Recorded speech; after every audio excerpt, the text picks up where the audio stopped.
We are in the last week of our series. It's titled Totally Committed. And as we begin this morning, I want to ask, it's really our first slide here this morning, but that how many would say that life is a series of choices? Life is a series of choices. Amen? Some of those choices may be large choices. One of those choices might be a small choice. It could be, am I going to stay for the carrying meal afterwards or not? Even if I didn't bring anything, again, we challenge you and encourage you to stay. Even if you didn't bring anything, we'd love the opportunity just to visit with you. And that might mean that you need to make a choice. For those who did bring stuff, put a little bit less on your plate so everybody has some. Did you hear that, everybody? Amen. I'm just teasing you. But those are choices that we make, and life is filled with choices. You are who you are today because of choices that you've made. And the reality is we make our decisions, but our decisions also make us. We make our decisions, but our decisions also make us.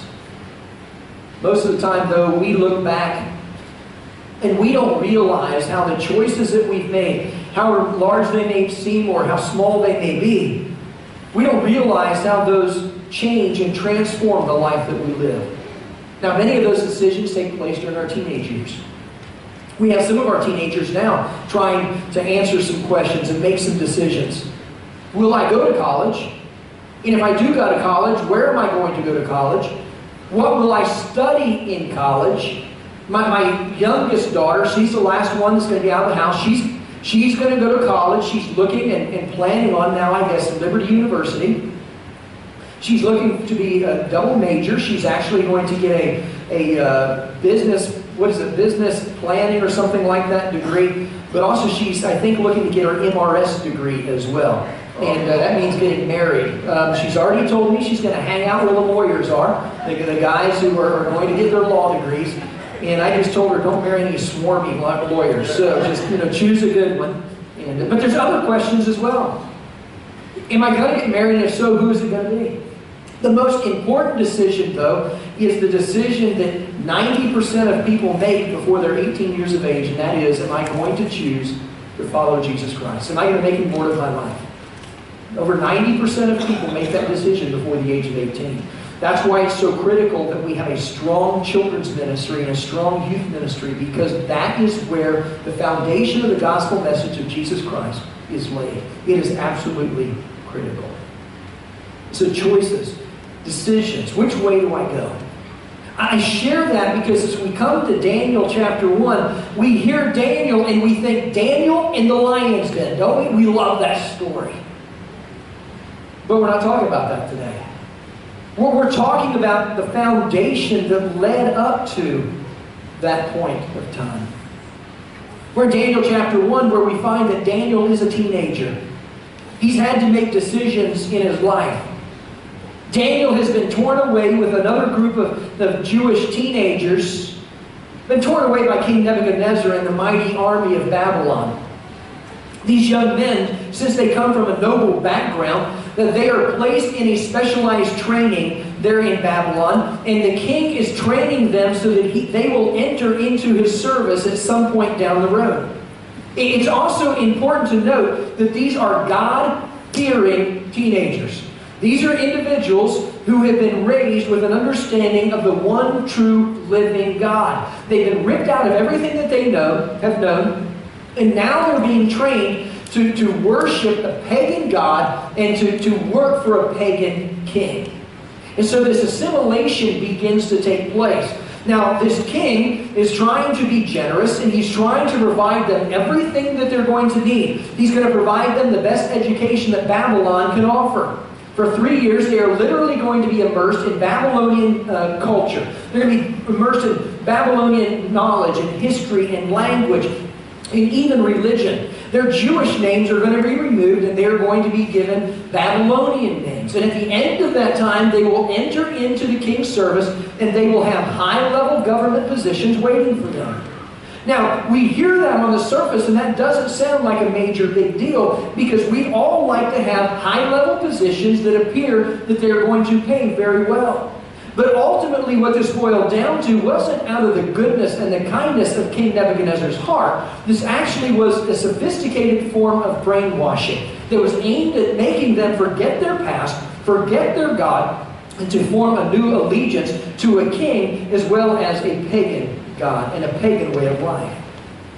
Everything seems to be going smoothly until there's one teenager that kind of decides to buck the system. That says basically, I won't do that. I'm not going to do it.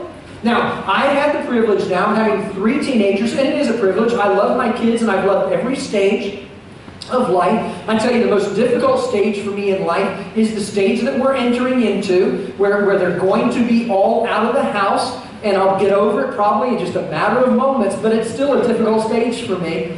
So, and yet what I've heard from all of my teenagers at some point is, I'm not going to do that.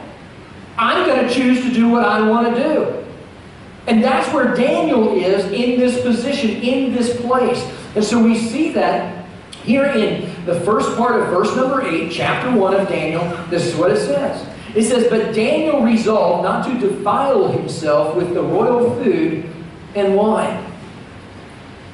Daniel resolved not to defile himself with royal food and wine.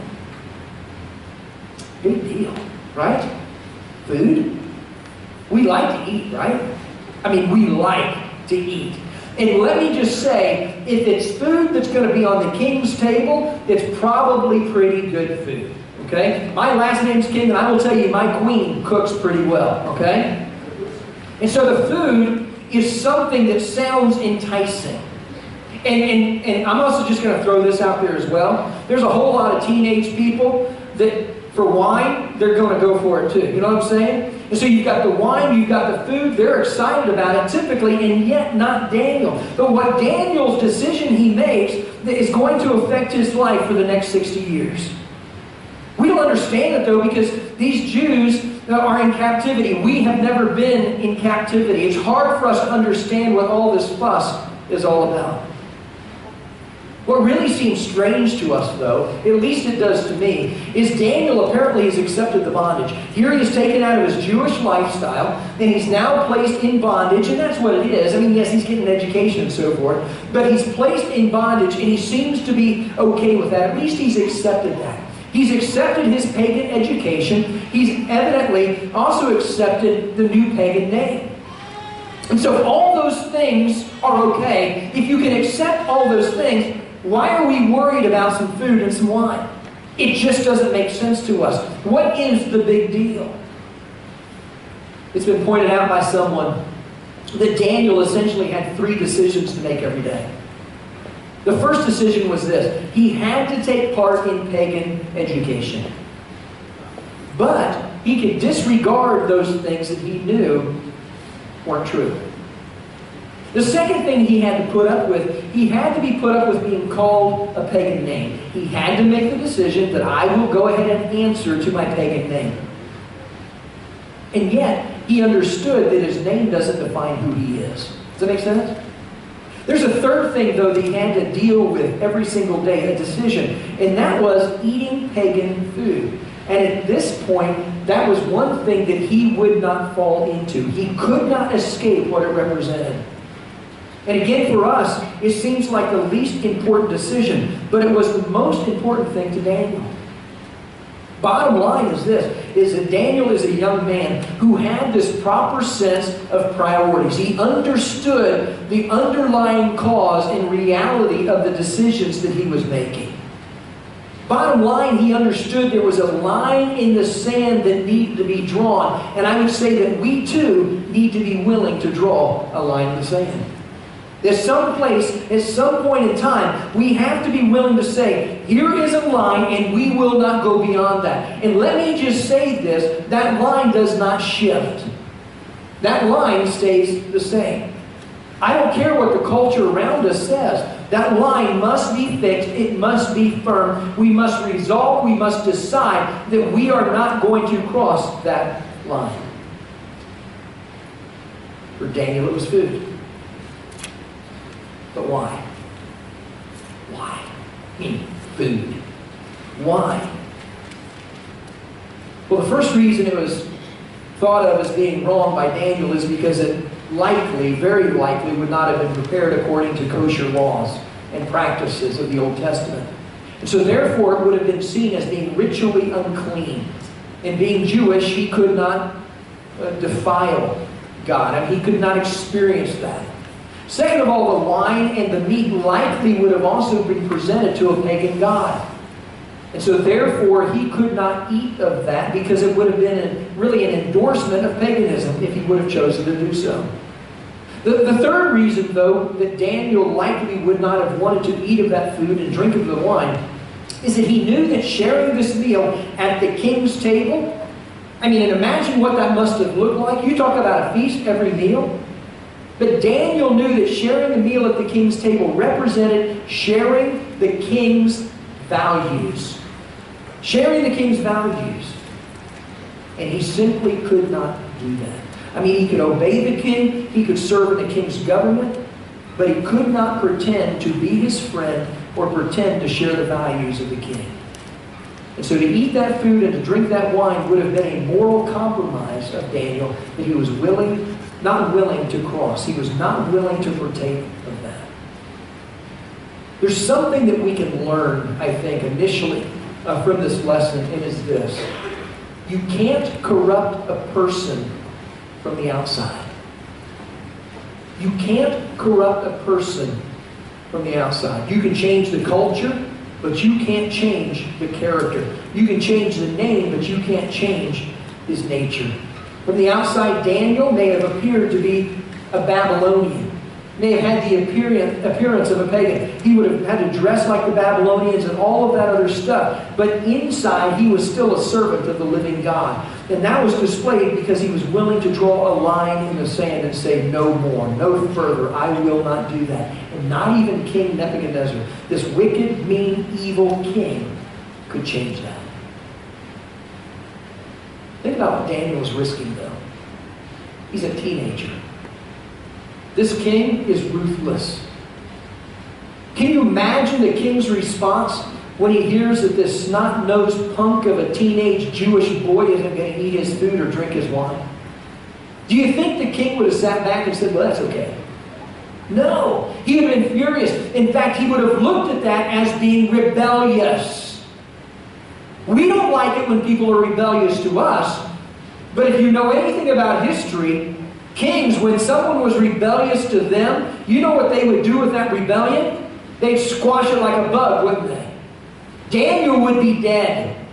And so therefore, by being rebellious, by refusing to eat the king's food, and by refusing to drink the king's wine, he was being rebellious. And by being rebellious, he risked his own life. He put it on the line. But let's say King Nebuchadnezzar had this streak of just graciousness and mercy for just a fleeting moment. He may not have chosen to kill Daniel, but Daniel, if he wasn't dead, was also ruining his chance for advancement, for a career. So often we've heard outside the church, but unfortunately we hear it inside the church, this phrase, go along to get along. You ever heard that one? Go along just to get along. I'll do whatever I need to do just to make everybody happy. I had a boss one time tell me that you can't climb the ladder when you're rocking the boat. Think about it. We want that success. We want to climb the ladder. We want to be the individual that's seen as someone who can get along with everyone. And so what do? We compromise till, as they say, the cows come home. And unfortunately, we do that as believers in Jesus Christ. And that's why we see denominations, churches, are in decline. I also believe the reason that we see them, I believe the reason we see them in decline is because we don't stand for anything anymore. But I also believe that we see that decline, we see that willingness to go along to get along, so that they're trying to bring and put more people in the church. And the reality is, because we stand for nothing, people look at us like we're hypocrites. Go along to get along. Daniel couldn't even climb the corporate ladder, and so his future, he can kiss it goodbye. Now, I also know there's a lot of excuses we can come up with, right? I mean, try these on for size. Well, you know, I'm here in Babylon, and Jerusalem is a distance away. And besides, nobody in Jerusalem is going to know if I eat this food or drink this wine, right? I mean, so why don't I just do it to go along, get along? Or what about this one? What about this one? Well, everybody else is doing it. Everybody else is eating the food and drinking the wine. I mean, what's the problem? If everyone else can do it, then so can I. Or about this one. How about this one? How about saying, well, God knows it's just food, right? God knows my heart. He knows that when I eat this food, I don't believe in paganism. Or we can just say, you know what, God? It didn't really count because when I was eating that prime rib, I crossed my fingers. Okay, just saying, God. No. It's ludicrous, isn't it? And yet, aren't those the same excuses we use so often in our lives? Well, everybody else is doing it. I mean, I see other churches that are doing it, or I see other denominations. I mean, if we're really going to reach out to people and show them the love of Jesus Christ, why don't we just compromise what the Word of God says? Because it's truth, and truth doesn't change. Well, that's a concept that really makes us look like bigots and out of touch and legalistic, doesn't it? So what? They got a problem with it. Talk to him. Right? Amen. And yet we have this tendency to want to go along to get along. Daniel didn't need an excuse because he had already resolved. He had already decided. He had already said, no matter what, I'm going to do the right thing when that decision comes up. And that decision to do the right thing changed everything. I don't know if he tried to convince other people that were gathered around the table. What I do know is there were 3 buddies who decided to join him in this endeavor. They decided that they too were not going to eat of the food and drink of this wine. And again, the Babylonians could try to change everything. They could change his diet, they could change his location, they could change his education, his language, they could even change his name, but what they could not change was his heart. And that's what God sees. Application for us is this. You guys look pretty good this morning. It's evident that you got up this morning and just didn't crawl out of bed and come here, okay? Many of you, I hope the majority of you, took baths today and actually put on deodorant and you combed your hair if you have hair. Shane, sorry, but some of us have hair. And we came because we wanted to look good. But you know what? God doesn't give a rip what you look like on the outside. It's the heart condition that matters. The heart condition. When your heart truly belongs to God, you can go anywhere and you can face any situation. And you'll be okay, even if you live in Babylon. You'll do just fine. Because while your body's in Babylon, your heart's in heaven. So the question, I guess, for us is this. Where's my heart? Where's my heart? I mean, really, where is my heart? Is my heart still stuck here on earth? Is my heart still stuck in Babylon, or is my heart truly in heaven? Is it there with Him, seeking to do the things that God has called me to do? Am I totally committed to the point where my heart is totally fixed on Him? The next thing that we read comes to us from verse number 9. I love this. It says, now God has caused the official to show favor and compassion to Daniel. I love that. Daniel says, this is the line. I will not cross it. I'm not going to defile myself. I'm not going to eat this food. I'm not going to drink this wine. And then these 2 words pop out in verse number 9. 2 words that I think we have a tendency to just go by. But it's the 2 words, now God. Say that with me. Now God. Say it again. Now God. Aren't you glad when God shows up? Amen. Isn't that wonderful? It says, now God had caused the official to show favor and compassion to Daniel. Daniel and his 3 friends are there. And God comes. Says, now God. But understand, when God shows up is after Daniel has made the decision. When Daniel had resolved. When Daniel drew the line in the sand. Now, does God bless those who honor Him? The answer to that is yes, He does. God always honors those and blesses those who honor Him. But generally, you don't experience that blessing until you stand up for what you believe. In fact, another way to say it would be this. There's a blessing reserved for the bold, that the timid never experience. You wonder why you aren't experiencing the blessings of God? Perhaps because you're too timid and you're not willing to stand, and you said, you know what, I'm going to go along just to get along. God's saying, no, it's time to rise up, church, and be bold for me. Be bold for the kingdom. Be bold for God. It may seem something that is insignificant, food and wine. But God says, no, this is the line. I want you to draw in the sand, and do not cross that line.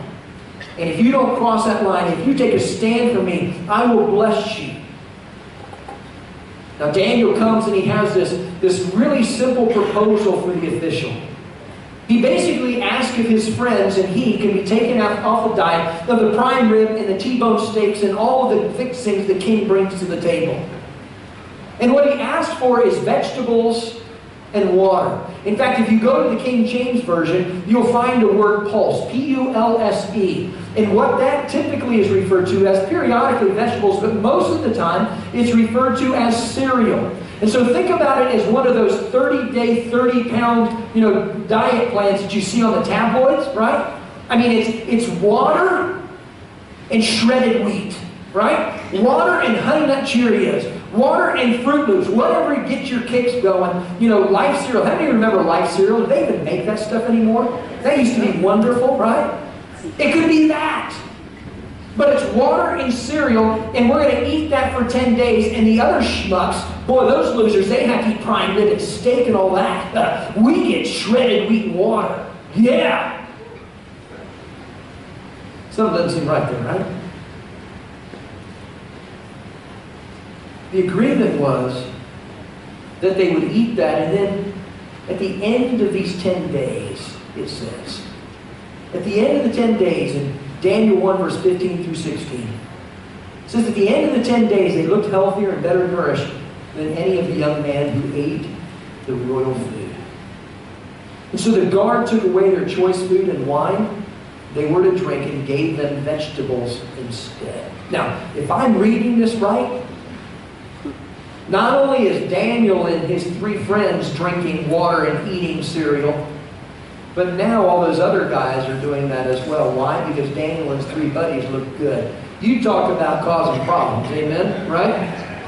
You want me to give up what? Because they look better? Exactly. Can you imagine the ruckus that must have raised? You talk about sticking out like a sore thumb now, right? And you know when our friends come against us, that's when it's really difficult to hold the line. But we have to remain faithful to the things that God has called us to. We discover in these verses that God always honors those who honor Him. God always honors those who honor Him. Now, understand and hear me very clearly when I say this today. This reward of Daniel came very, very quickly.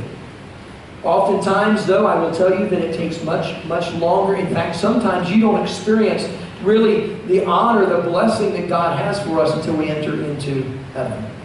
I mention that because it's easy and tempting to look at this story and say, well, if I do what God has called me to do and I don't cross that line, then God's going to bless me immediately. But it doesn't always happen that way.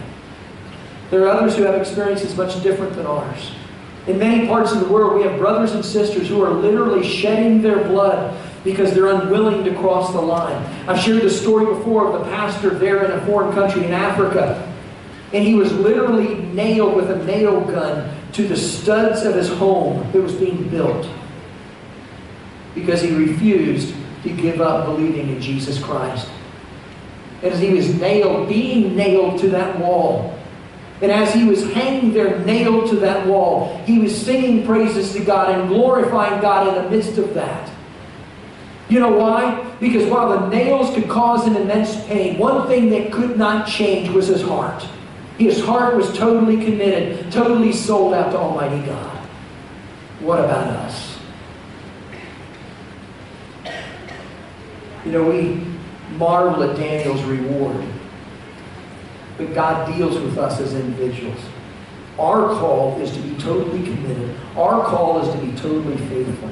Knowing that in the end, whether it's here on earth or in heaven, that we will be rewarded. That no one regrets. Now hear me say this. No one ever regrets standing for Jesus Christ. Ever. Moving on to verse 17.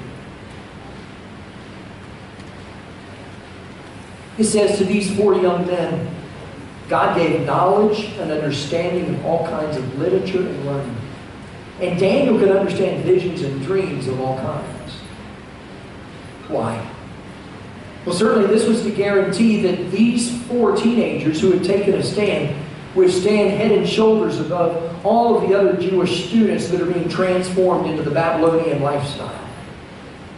These 4 young men would soon find themselves in positions of authority in the pagan government. But how did they get to this point? Let's go back and review this again. They first of all had to make a decision to take a stand, to stand up for what they believe in. The second thing that we recognize is after they take that stand, God honors that decision. And then God honors that decision by giving them wisdom and giving them understanding. But here's why it's important to remember this order. This is why it matters. You can hardly ask God for wisdom when you're living in a state of spiritual compromise. Too often we're asking God to give us wisdom, but we're not willing to stand for anything. We can't ask God for wisdom when we're standing in a state of spiritual compromise. I didn't hear any amens there. But that's reality for us. We struggle in standing, but when we stand, God is going to give us wisdom. God is going to direct us. God is going to guide us where He wants us to be. And let me say, there's no better wisdom than God wisdom. None. God honors those who honor Him. God honors those who are totally committed. The last part of verse 17 tells us that God gave Moses. Boy, there I go. God gave Daniel this unique ability. Just check and see if you're awake. God gave Daniel the unique ability to interpret dreams. If you want to see how that transformed his life, then I challenge you at some point this week to go and read Daniel chapter 2. We're not going to jump into that now, but go read Daniel chapter 2 and see how God used this to transform his life. We're going to jump down to verse 18. And when we jump down to verse 18, what we're finding is that this is at the end of the 3 years of education. And it says at the end of the time. What time? The 3 years of education. At the end of the 3 years' time set by the king to bring them into his service, the chief official presented them to King Nebuchadnezzar. Can you imagine what that moment must have been like? Again, these boys, these teenagers would have heard the reputation of King Nebuchadnezzar. They would have likely have heard and seen some of the things that he had been doing in the time that they had been going through this educational process. And now here they are, face to face with this evil, wicked, pagan king. You know what this king's going to do? He's going to give them a test. Now, let me just say, in school, I did not like tests. If I had to take a test, true and false was okay, right? Or multiple choice, as long as you didn't have those teachers that would sit there and have 4 possible answers, you know, A, B, C, and D, and 3 of them are very similar. Don't you hate that? You know, at least make it a 50-50 chance for me, okay? I mean, that's what true and false is anyhow. So at least give me a chance. But man, not an oral exam. You ever had an oral exam? I'm not talking about going to the dentist, just in case you wonder. Okay, I'm talking about a test where you have to articulate the knowledge that you have. And you have to do that before this wicked king. You talk about a lump in the throat. That's what's happening. This king is going to give an oral exam to these individuals who have been trained for 3 years in all the stuff of the Babylonian way. They would be questioned on history and science and economics. They would be questioned on Babylonian language, probably have to speak in Babylonian language. They would also have to talk about the Babylonian religion, which I assume would also have included witchcraft and also astrology, because that was such a big part of what they believed in. These young men had to know everything that the other leaders, let me say that again, they're teenagers, but they had to know everything that the leaders would have known, would have been aware of. But listen what what verse 20 says. In fact, read it with me, okay? Daniel chapter 1, verse 20. It says, He, the king, found them 10 times better than all the magicians and enchanters in his whole kingdom. Did you catch that? Let me read it again. It says, He, the king, found them 10 times better than all the other students in the whole kingdom. Is that what it says? That's not what it says. It doesn't say he found them 10 times smarter than the classmates that they had. No, it says that he found them to be 10 times better than all the smart people, all the leaders, all of the magicians, all of the enchanters in his whole kingdom. All the wise guys in Babylon were 10 times dumber than these guys. These 4 guys. How cool is that? How good is our God? Amen? Amen? Why? Because they were willing to take a stand. Daniel said, here's the line in the sand. I will not go past that. And immediately they entered the king's service. Why? Because they stepped beyond the head of the class. They stepped to be some of the smartest in the kingdom. Verse 21, if you were to go read that, it adds that Daniel remained in the court of Babylon throughout the reign of Cyrus, until the first year of Cyrus, I should say. And that means that he served there in the court of Babylon for 60 years. 60 years. That's a long time with one company, right? 60 years. Isn't that a great story? But what does it mean to us? What does it mean to me? Well, number one, I think you would agree, I hope you would agree, that the world continually tries to reprogram us into a different way of thinking. 25 centuries have come and gone, and yet we're still experiencing the same thing that Daniel and his 3 buddies have gone through. The world still tries to separate us, and hear this, the world still tries to separate us from our spiritual heritage. You know what the problem is, church? We allow them. We go along just to get along. We're not willing to stand upon the fundamentals of our Christian faith. We're willing to say, you know what, those are small, insignificant things. They don't really matter. Let me tell you, they matter. There is a battle for your mind that's going on right now in the culture in which we live. The enemy, the Word tells us, the devil, who we truly believe is real. The Bible says he comes to kill, to seek to kill and destroy. He wants to destroy us. He wants to have us just eliminated from anything that is godly. And so there's a battle for our mind being fought every second of every day. If you go and you put on the whole armor of God, it's called the helmet of salvation. And the helmet of salvation covers your mind. What are you saved from? The enemy's attacks to your mind. The problem is, too often we're trying to fight battle by going out half-dressed. We're not resting in the salvation that we have in Jesus Christ. And we wonder why we're struggling, why we're losing the battle, why we're willing so easily to compromise. Quite honestly, there's many of us who act as if we don't even know the battle's going on. We're just going to go along with the flow and wonder why we end up looking like the Babylonians and acting like the Babylonians and living like the Babylonians and having a heart like the Babylonians. It's because the world continually tries to reprogram us into a different way of thinking. The second thing is that we must make up our minds in advance that we will be totally committed to God. There are some decisions that you cannot make on the spur of the moment. Later on, we're going to have this carry-in. And I will tell you, there will be a plethora. You like that word, right? Plethora. There will be an abundance of food.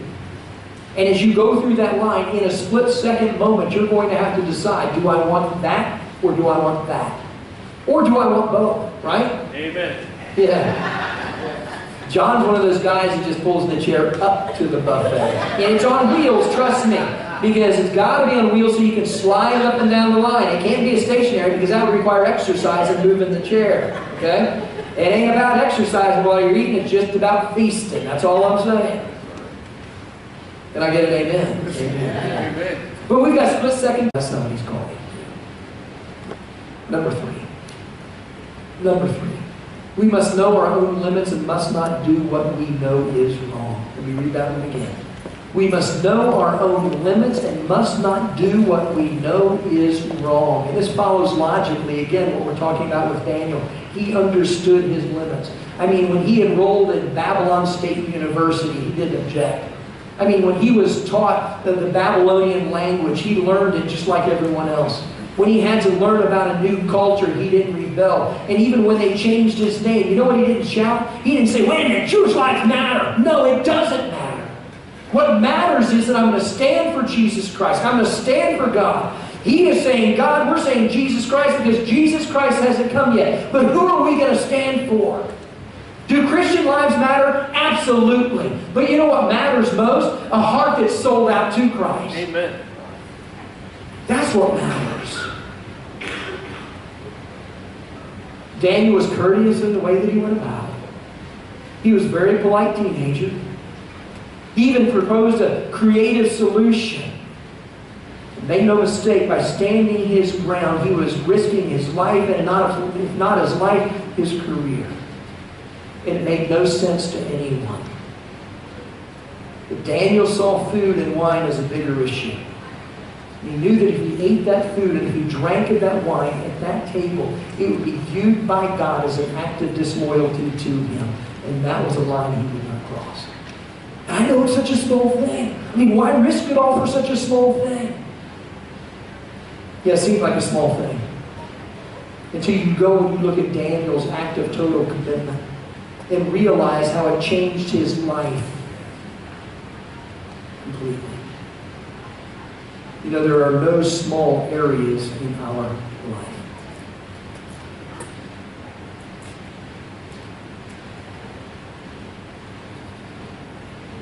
You can clean every part of your home from top to bottom, except leave one little space dirty. And have you cleaned it completely? The answer is no. There's many who are sitting in churches across this country who are paying their spiritual dues this week. They've come in and they've plopped their seat down in a seat. They've cleaned up real nice, came to church, and they know when to stand and when to sit, the songs. They know the appropriate words to say. In many churches, they know the responses to give.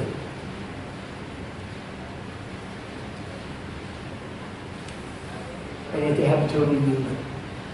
Well, I've given God 99%.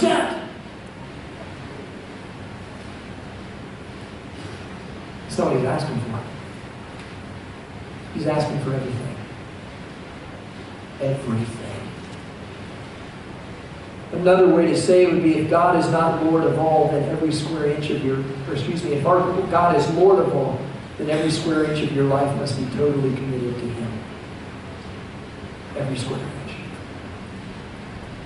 Teenagers, I can't challenge you enough right now to make that decision. It is critical. Teenagers today are faced with all kinds of things that we can't even begin to understand. And my challenge to you is to have the courage to say no. Say no to sex, say yes to abstinence. Say no to immoral garbage, and say yes to the Word of God. Make a decision today what you're going to do. Say no to sin, say yes to Jesus Christ.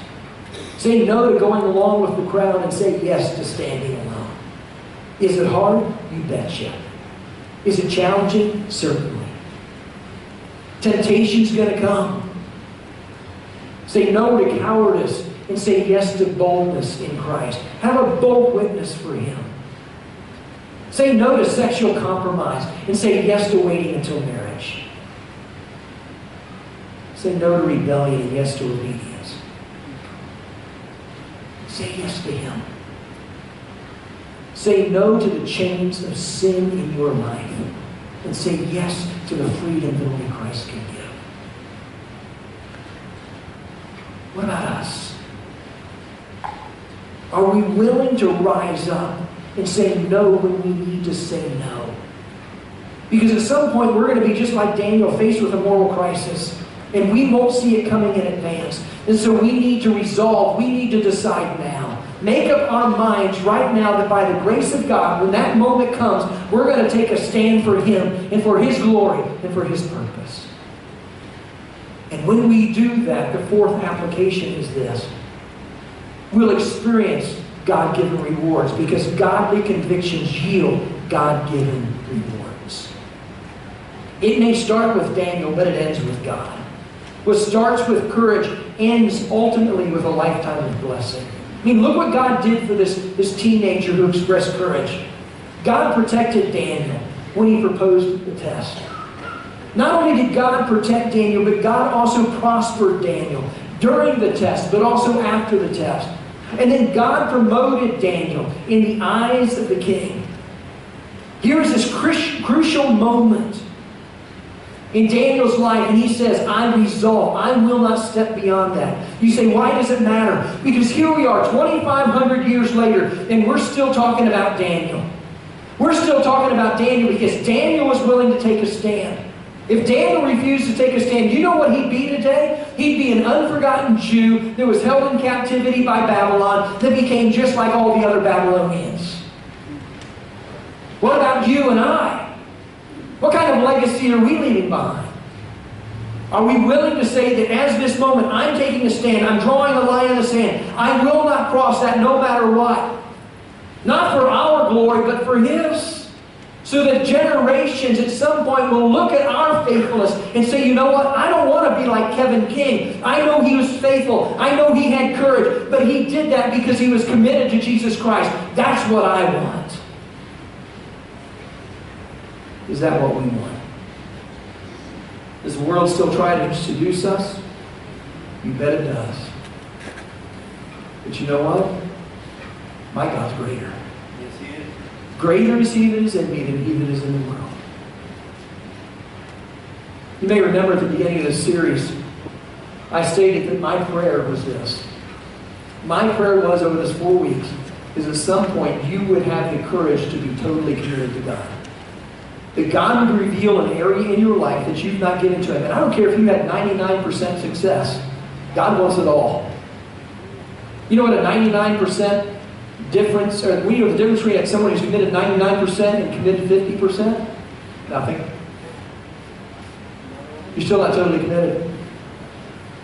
And my prayer has been throughout this series, consistently and constantly, is that God would reveal to us those areas where we have failed to be totally committed, and then we will become people who are totally committed to Him. So here's the challenge for us today. If you're here today, and at some point during this series, you've made the decision that you're going to be totally committed to God, that you've cried out to Him, you've said, God, today, I'm totally committed to You. You've made that decision over the last 4 weeks. I want you to raise your hand if you've made that commitment. Praise God. Now here's the next challenge. I want you to stand up. If you've made that commitment, don't just raise your hand, stand up for Christ. Now those who are still seated, this is a non-judgment zone. Please understand that. But perhaps you're here today and you're saying, you know what? I haven't done it yet, but today is the day where I am making a covenant commitment before God that I am going to be totally committed. Totally committed to God. I'm tired of just 99%. I want it to be 100%. I'm drawing a line in the sand right now, and I will not cross that for the glory of God. And that's you today. If that's you today, I want you. Don't feel like you have to stand up. It's okay.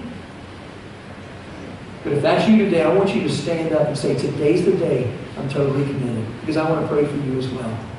Is there anyone who's willing to take that challenge this morning? Thank you. Thank you. Thank you. Let's pray.